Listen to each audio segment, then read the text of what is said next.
Hello everyone, welcome to our Vigyan series where we shall discuss various issues and concepts related to the field of science and technology for your UPSC preparation. And today's topic of discussion is styrene. What is styrene and why is it dangerous? Well, as you guys all know कि अभी recently Visakhapatnam में gas leak हुई थी जिसकी वजह से बहुत सारे लोगों की डेथ और बहुत सारे लोग हॉस्पिटलाइज हुए हैं। जो गैस एटमॉस्फेयर में लीक हुई थी वो थी स्टाइरीन। तो स्टाइरीन कौन सी गैस है और ये स्टाइरीन डेंजरस क्यों है? आज की वीडियो में हम यही देखेंगे। Alright, so what shall we cover in this video? सबसे पहले तो ये recent news about Visakhapatnam gas leak देखेंगे। विशाखापट्टनम में जो गैस लीक हुआ है इसके बारे में जो अभी तक न्यूज आई है वो देखेंगे। फिर हम देखेंगे स्टाइरीन गैस है क्या, what is styrene and where is it used, use कहां होती है।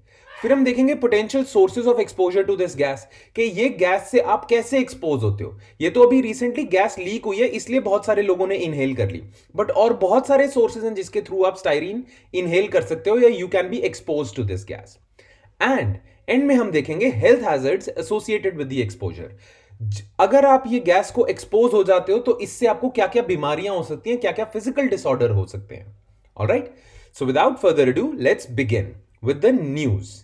Vishakhapatnam gas leak. It is a very tragic thing, right? Horror struck Vishakhapatnam recently when hazardous styrene vapor leaked from a LG polymer plant nearby swept through the area at night. Visakhapatnam के पास ना एक गोपालपट्टनम करके town है जहां पे एक chemical plant है, polymer plant, LG polymer plant, जहां पे गैस लीक हो गई, स्टाइरीन लीक हो गई और रात को लीक हुई। Okay, several deaths took place as people tried to flee and the chemical rendered them unconscious. आपने ये सारी वीडियोस भी देखी होंगी न्यूज़पेपर में या न्यूज़ चैनल्स पे, ये क्लिपिंग्स देखी होंगी जिसमें सड़क पे लोग ऐसे बस बेहोश गिरे पड़े हैं, कुछ लोगों को एम्बुलेंस उठा के लेके जा रही है। ये पिक्चर भी आप देख सकते हो। जैसे ही गैस लीक हुई ना, खड़े खड़े लोग बेहोश हो गए, कुछ लोग बिल्डिंग से गिर गए, खड़े खड़े अनकॉन्शियस हो गए, बहुत सारे जानवर गिर गए। राइट, अभी तक so far this disaster has claimed 11 lives and more than 350 people have been hospitalized, so it is a tragedy and it reminds us of the tragic Bhopal gas tragedy, है ना। तो इसीलिए बहुत सारे लोगों ने भोपाल गैस ट्रेजेडी का नाम लेना शुरू कर दिया बिकॉज ये उस लेवल की ट्रेजेडी सी लगी एकदम से। Some are speculating that there might be long-term health side effects to those who were severely exposed. अब बहुत सारे लोगों की तो 11 लोगों की तो डेथ हो गई और कई लोग हॉस्पिटलाइज हो गए बहुत सारे डिसऑर्डर्स के साथ। बट लोग कहते हैं कि स्टाइरीन गैस के ना लॉन्ग टर्म साइड इफेक्ट्स भी हैं। इमीडिएट साइड इफेक्ट्स तो लोगों को हो गए जिसकी वजह से वो हॉस्पिटल में, but long term side effects भी आ सकते हैं, मतलब जो 6 महीने बाद इन लोगों को पता चले। अब स्टाइरीन क्या है? Styrene is a chemical involve in the manufacture of polystyrene products. Polystyrene जैसे प्लास्टिक वगैरह के जो प्रोडक्ट्स होते हैं ना, प्लास्टिक के कुछ प्रोडक्ट्स होंगे, जैसे ग्लास फाइबर होगा, फाइबर ग्लास होता है, वैसे ही प्लास्टिक के कुछ प्रोडक्ट्स होते हैं जिन्हें हम पॉलीस्टाइरीन प्रोडक्ट्स कहते हैं। उनको बनाने या उनके मैन्युफैक्चर में यूज होता है स्टाइरीन। ना जो स्टाइरीन है ना वो हैजर्डस केमिकल की लिस्ट में आता है। अब हैजर्डस केमिकल की लिस्ट निकाली है गवर्नमेंट ने ना एक्चुअली 1989 में एक ना गाइडलाइंस निकाली थी, रूल्स निकाले थे जिनका नाम है manufacture, storage and import of hazardous chemical rules in 1989। उन रूल्स के तहत एक तो ना उन रूल्स के तहत पहले तो हैजर्डस केमिकल को क्लासिफाई किया जाएगा और उन रूल्स के तहत इनकी स्टोरेज और ट्रांसपोर्ट पे प्रॉपर गाइडलाइंस फॉलो की जाएंगी। तो ये जो रूल्स है ना, ये रूल्स एक तो बताते हैं कौन से केमिकल्स को हम हैजर्डस केमिकल्स कहते हैं और फिर बताते हैं कि उनको स्टोर कैसे करना है, उनको ट्रांसपोर्ट कैसे करना है, उनको इंपोर्ट एक्सपोर्ट कैसे करना है। ये सारे रूल्स दिए हुए हैं, सारे सेफ्टी प्रोटोकॉल्स फॉलो करते हैं। तो अंडर दीज रूल्स स्टाइरीन को आपने हैजर्डस केमिकल की लिस्ट में डाला हुआ है। दैट मीन्स स्टाइरीन को स्टोर कैसे करना है, उसको ट्रांसपोर्ट कैसे करना है, वो इन रूल्स के तहत होगा। अब अगर इन रूल्स के तहत स्टाइरीन को अगर प्रॉपरली देखभाल की जाती तो स्टाइरीन का लीक नहीं होता। दैट मीन्स बहुत कुछ लोगों ने इन रूल्स की उल्लंघना की है, इन रूल्स को फॉलो नहीं करा अच्छे से। अच्छा, कुछ एक बारी और बात कर लेते हैं इन रूल्स के बारे में। ये जो रूल्स है ना, ये रूल्स निकाले थे मिनिस्ट्री ऑफ एनवायरनमेंट ने under environment protection act. Environment protection act का कुछ सेक्शन ना मिनिस्ट्री ऑफ एनवायरनमेंट को ये अथॉरिटी देता है कि वो रूल्स निकाल सके। Alright, these rules enacted by Ministry of Environment under Environment Protection Act lay down strict guidelines and norms on how hazardous chemicals should be handled and stored.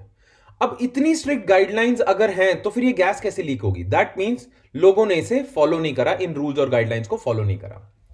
अब बहुत सारे लोग स्पेक्यूलेट कर रहे हैं, बहुत सारे लोग अंदाजा लगा रहे हैं, it is being reasonably assumed that the safety mechanisms built into the storage structures of styrene were either faulty और अलाउड टू बी ओवररिडन। मतलब या तो जो सेफ्टी प्रोटोकॉल्स थे ना, मतलब जैसे गाइडलाइंस वगैरह थी या सेफ्टी मैकेनिज्म्स थे, या तो वो खराब हो चुके थे या लोगों ने उसे इग्नोर कर दिया। यही हुआ होगा, तभी तो गैस लीक होगी।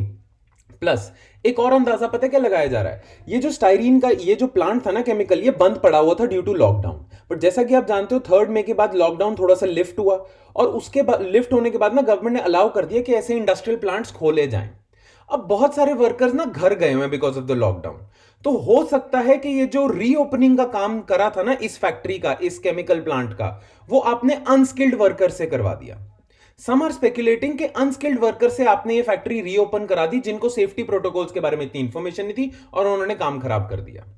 राइट? तो ये है। बाकी इन्वेस्टिगेशन अभी पूरी चल रही है इस मैटर में, और अभी तक पता नहीं कि क्या रीजन था। इन्वेस्टिगेशन के बाद पता चल जाएगा कि क्या रीजन था और किसकी गलती थी। अभी तक गवर्नमेंट ने क्या स्टेप्स लिए हैं? An investigation into the matter has been launched and a compensation of 1 crore for families of the deceased has been announced by Andhra Pradesh government. Andhra Pradesh CM ने अनाउंस करा है कि एक तो हम इन्वेस्टिगेशन करेंगे और दूसरा जो जो लोगों की डेथ हो चुकी है उनकी फैमिली को 1 करोड़ मिलेगा। देन एक एनजीओ है जिसका नाम है centre for wild fire and environment litigation foundation. इस एनजीओ ने पता क्या कहा है? इस एनजीओ ने डिमांड करी है कि एक हाई लेवल कमिटी बनाई जाए जिसमें जजेस भी हों और ऑफिसर्स हों, IAS officers, not below the rank of joint secretary, जो इस इंसिडेंट, इस एक्सीडेंट को अच्छे से इन्वेस्टिगेट करें। राइट?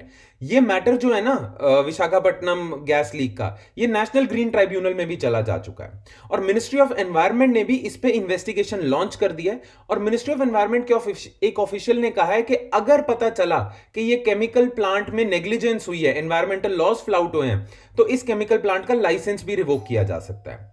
अभी इस पे रिपोर्ट आनी बाकी है, इन्वेस्टिगेशन की रिपोर्ट, और इन्वेस्टिगेशन की रिपोर्ट पे काम कर रही है national disaster management authority. So NDMA is also looking into the matter and will soon come out with a report. तो ये तो है अभी तक की न्यूज। अब हम बात करते हैं स्टाइरीन के बारे में। What is styrene? है क्या ये?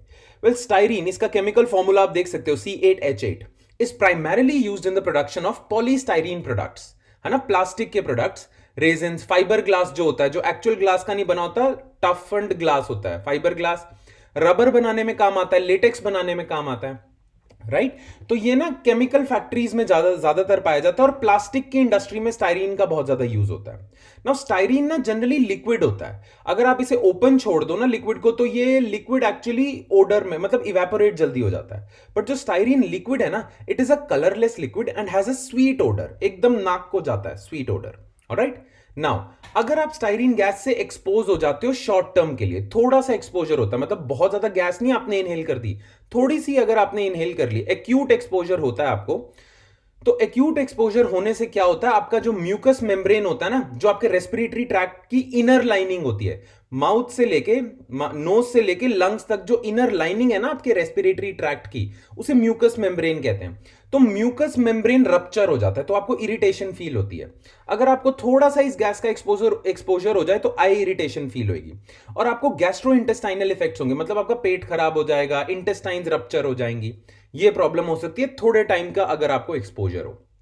अगर आपको लॉन्ग टर्म क्रॉनिक एक्सपोजर हो जाता है तो इसके बहुत ज्यादा डिजास्टरस वो कॉन्सिक्वेंसेज हो सकते हैं। क्योंकि अगर ज्यादा देर तक आपको स्टाइरीन इफेक्ट करता है ना, एक्सपोज हो जाते हो आप स्टाइरीन पे ज्यादा देर तक, तो आपका सेंट्रल नर्वस सिस्टम डैमेज हो सकता है। अब सिम्टम्स पता है क्या होते हैं? सेंट्रल नर्वस सिस्टम जब डैमेज होना शुरू हो जाता है स्टाइरीन की वजह से, हेडेक हो जाएगा आपको, फटीग होने लग जाएगी, वीकनेस बहुत ज्यादा हो जाएगी, डिप्रेशन हो सकता है, आपका सेंट्रल नर्वस सिस्टम डिसफंक्शन में जा सकता है, ठीक है, हियरिंग लॉस हो सकता है, पेरिफेरल न्यूरोपैथी हो सकती है। पेरिफेरल न्यूरोपैथी मतलब आपके जो लिम्स होते हैं ना, हैंड्स और लेग्स, इनके नर्व्स ना या तो हाइपर एक्टिव हो जाते हैं, आपको बहुत ज्यादा सेंसेशन फील होने लग जाती है, या नम हो जाते हैं कि आपको सेंसेशन ही ना फील हो। ऐसा हो सकता है कि आपके पैरों पे ना नर्व एंडिंग इतनी खराब होगी कि आप पैर पे जितनी जोर की मार लो आपको फील ही नहीं हो रहा, या इतनी ज्यादा हाइपर एक्टिव होगी कि आपको बहुत ज्यादा हवा तेज, मतलब हवा भी आपके फुट को टच कर रही है तो भी आपको फील हो रही है, सेंसेशन हो रही है। तो इसे पेरिफेरल न्यूरोपैथी कहते हैं। ये नर्व एंडिंग्स की वजह से होता है और ये सीएनएस के डैमेज की वजह से होता है। अच्छा, कई स्टडीज ने तो ये भी बताया कि जो फीमेल्स है ना, अगर वो स्टाइरीन से एक्सपोज्ड हो तो उनके रिप्रोडक्टिव या डेवलपमेंटल डिफेक्ट्स भी आ सकते हैं उनको, ठीक है। और बहुत सारी स्टडीज ने तो ये बताया कि इससे कैंसर भी हो सकता है अगर आप ज्यादा देर तक स्टाइरीन से एक्सपोज्ड हो, ल्यूकीमिया या लिम्फोमा हो सकता है। खैर, अभी तक जो आपकी एनवायरमेंट प्रोटेक्शन अथॉरिटी है ना, उसने स्टाइरीन को कार्सिनोजन की क्लास कैटेगरी में नहीं डाला है। कार्सिनोजन कौन होते हैं? वो सब्सटेंसेस या वो मटेरियल्स जो कैंसर कॉज करते हैं। तो उनकी जो लिस्ट निकाली है ना ईपीए ने, उसमें स्टाइरीन को नहीं डाला है। दैट मींस ईपीए अभी स्टाइरीन को ना कंसिडर नहीं करता कार्सिनोजन या कैंसर कॉजिंग केमिकल। ऑलराइट, चलिए अब हम देख लेते हैं sources of potential exposure to styrene. Styrene कैसे स्टाइरीन को एक्सपोज हो सकते हो? वेल, ये जो विशाखापट्टनम में लोग थे, इनकी तो कोई गलती नहीं थी, ये तो गैस लीक हो गई and that's why they were expose to styrene. But styrene से पता है आप और हम भी एक्सपोज्ड हैं, बट हम बहुत कम क्वांटिटी में हैं। स्टाइरीन ना इंडोर एयर में बहुत होता है। इंडोर एयर पोल्यूशन का आपने सुना होगा, घरों में, ऑफिसेज में जो एयर होती है ना, उसमें थोड़ी क्वांटिटी ऑफ स्टाइरीन जरूर होती है। Indoor air is the principal route of styrene exposure for the general population. Average indoor air levels of styrene are in the range of 1 to 9 microgram per metric cube. Attributable to emission from building material. ये जो paint वगैरह होता है, building का जो material होता है, उसमें से एमिशन निकलते हैं स्टाइरीन के। कंज्यूमर प्रोडक्ट्स होंगे, जैसे रबर वगैरह के प्रोडक्ट्स होंगे या प्लास्टिक के प्रोडक्ट्स होंगे।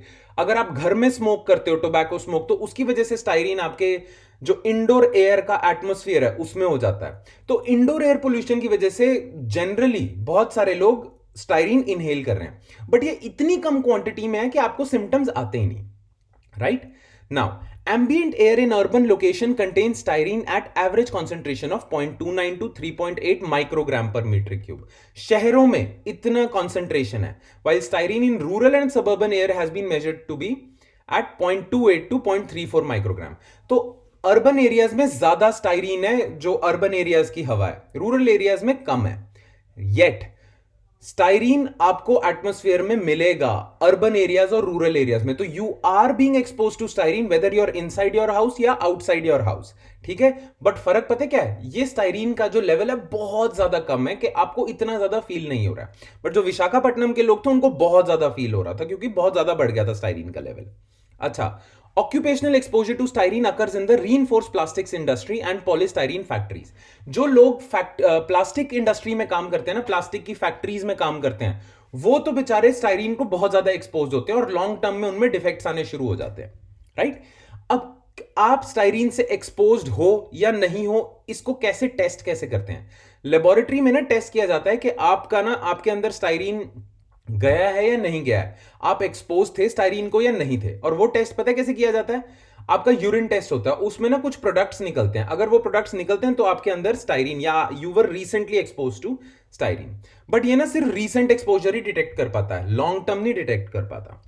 ऑलराइट, चलो अब हम फटाफट से आ जाते हैं हेल्थ हैजर्ड्स ऑफ एक्सपोजर के नुकसान क्या होता है। एक्यूट इफेक्ट्स, अगर आप ना सिर्फ शॉर्ट टर्म के लिए एक्सपोज हो स्टाइरीन को और बहुत कम क्वांटिटी में एक्सपोज हो स्टाइरीन को, तो आपको रेस्पिरेटरी इफेक्ट्स आ सकते हैं। आपका रेस्पिरेटरी ट्रैक्ट अंदर से ना रप्चर हो सकता है, म्यूकस मेम्ब्रेन इरिटेशन होगी, आपको आई इरिटेशन होगी, इंटेस्टाइन में इरिटेशन होगी, इंटेस्टाइन्स खराब हो जाएंगी। ये तो है थोड़ा सा exposure of styrene and for a very short time. Then chronic effects पे आ जाते हैं, ये है लॉन्ग टर्म एक्सपोजर। ठीक है, अगर लॉन्ग टर्म के लिए आप एक्सपोज हो जाते हो स्टाइरीन को, तो आपका सेंट्रल नर्वस सिस्टम डैमेज हो सकता है, जिसके सिम्टम्स क्या है हमने थोड़ी देर पहले बात भी करी है, headache, fatigue, weakness, depression, hearing loss, peripheral neuropathy. Right, अच्छा, सीएनएस डिसफंक्शन भी हो सकता है, सेंट्रल नर्वस सिस्टम डिसफंक्शन भी हो सकता है। उसके पता क्या है सिम्टम्स? आपका रिएक्शन टाइम बहुत ज्यादा बढ़ गया, आप जल्दी रिएक्ट नहीं कर पा रहे, ठीक है, आपकी मेमोरी खराब होने लगी, आपकी विजुअल मोटर स्पीड, ठीक है, आपके जो मोटर नर्व्स हैं उनमें प्रॉब्लम्स होने लग गई हैं, एक्यूरेसी आपकी खराब होगी। विजुअल मोटर स्पीड और एक्यूरेसी में पता क्या होगा, जैसे आप विजुअलाइज करके ही मूवमेंट चेक कर पाते हो ना ऑब्जेक्ट्स की। जैसे मुझे ना आइडिया होता है कि मैं ना अपनी आंखों से देख लेता हूं, जब मैं गाड़ी चला रहा होता हूं तो मेरी विजुअल मोटर जो एक्यूरेसी है वो हाई होती है, क्योंकि मुझे पता है कि एक गाड़ी अभी इतनी स्पीड से चल रही है तो इतने टाइम में यहां पहुंच जाएगी, तभी मैं ओवरटेक या कट वगैरह मार सकता हूं। तो वो आपकी खराब हो जाती है, आपका इंटेलेक्चुअल फंक्शन खराब हो जाता है, पढ़ने में दिक्कत आ रही है, लिखने में दिक्कत आ रही है, ये होने लग जाता है लॉन्ग टर्म में। अच्छा, लॉन्ग टर्म में शायद किडनी पे भी इफेक्ट आया था और ब्लड पे भी इफेक्ट आ जाता है। ठीक है, नाउ कई स्टडीज ने यह बताया कि रिप्रोडक्टिव या डेवलपमेंटल इफेक्ट्स भी हो सकते हैं। Human studies have not reported an increase in developmental defects in women who worked in the plastics industry, while an increase frequency of spontaneous abortion, एकदम से अबॉर्शन हो गया, या डिक्रीज फ्रीक्वेंसी ऑफ बर्थ। जो लेडी, एक study ने यह पाया है एक स्टडी तो कहती है कि ना इतना कोई इफेक्ट नहीं होता लेडीज पे स्टायरीन एक्सपोजर का, बट एक स्टडी कहती है कि हमने जब प्लास्टिक इंडस्ट्री में काम करने वाली लेडीज को चेक करा तो पाया कि वो ना ज्यादा बर्थ नहीं दे पाती, उनके बर्थ फ्रीक्वेंसी कम हो गई है, प्लस एकदम से उनके अबॉर्शन हो जाता है, राइट। तो इसीलिए एक स्टडी कह रही है कुछ नहीं होता, एक स्टडी कह रही है देखो ये रिप्रोडक्टिव इफेक्ट्स आते हैं स्पॉन्टेनियस अबॉर्शन या डिक्रीज फ्रीक्वेंसी। इसीलिए अभी ईपीए ने पता है क्या कहा है, ईपीए ने कहा है कि स्टाइरीन एक्सपोजर से रिप्रोडक्टिव डिफेक्ट्स होते हैं। इस पे अभी हमारा जो मत है वो इनकंक्लूसिव है, we don't know for sure, हो भी सकते हैं नहीं भी हो सकते, क्योंकि एक स्टडी कह रही है नहीं होते, एक स्टडी कह रही है होते हैं। अच्छा, सेम हाल कैंसर रिस्क में भी है। होता क्या है, कई स्टडीज ने यह बताया कि जो जो बहुत ज्यादा एक्सपोज होते हैं ना स्टाइरीन को, उनको ल्यूकीमिया लिम्फोमा होने का डर होता है। बट ईपीए कहता है कि इस पे भी अभी एविडेंस इनकंक्लूसिव है, क्योंकि एनिमल्स में तो देखा गया है बट ह्यूमंस में ना प्रॉपर अभी तक स्टडी नहीं हो पाई है। तो हो भी सकता है ल्यूकीमिया लिम्फोमा, पर नहीं भी हो सकता। नाउ ये लोग जो विशाखापट्टनम में थे, इनके साथ क्या हुआ है, इनके साथ ना एक्यूट इफेक्ट हुआ है ना क्रॉनिक इफेक्ट हुआ है। इनके साथ हुआ क्या है कि इनको एकदम से बहुत ज्यादा क्वांटिटी में और बहुत शॉर्ट टाइम के लिए एकदम से इनको गैस इनहेल करनी पड़ गई, है ना। तो जनरली एक्यूट इफेक्ट कब होते हैं, जब मतलब शॉर्ट टाइम के लिए आप थोड़ी सी गैस इनहेल कर जाते हो। क्रॉनिक होते हैं जब आप लॉन्ग पीरियड के लिए थोड़ी थोड़ी रोज गैस इनहेल कर रहे हो। इनके साथ बेचारों के साथ क्या हुआ, इन्होंने शॉर्ट टाइम में एक ही दिन में इन्होंने इतनी ज्यादा गैस इन्हें इनहेल करनी पड़ गई, क्योंकि एटमॉस्फेयर में लीक हो गई थी। इसी वजह से इनका सेंट्रल नर्वस सिस्टम भी डैमेज हो गया। और बहुत सारे लोग कह रहे हैं कि अभी 6-7 महीने बाद पता चलेगा कि इनको कोई लॉन्ग टर्म प्रॉब्लम्स तो नहीं होगी, जैसे मे बी ल्यूकीमिया लिम्फोमा वगैरह कुछ भी हो सकता है, राइट। तो इसीलिए ये बहुत बड़ा डिजास्टर है, right. So that's it from my side guys. Styrene के बारे में पता होना आपके लिए इसलिए जरूरी था because of this Visakhapatnam disaster ना। प्रीलिम्स की टेंडेंसी होती है कि आपसे सवाल पूछ ले स्टाइरीन के बारे में, not about Visakhapatnam disaster but about styrene, के स्टाइरीन है क्या, क्या कर सकता है वगैरह वगैरह, राइट। तो इसीलिए I made a video on it. I hope आपको समझ आई हो। If you have any doubts in this part या in this video, then please write about those doubts in the comment section below. I see you next time with more stuff. Thank you.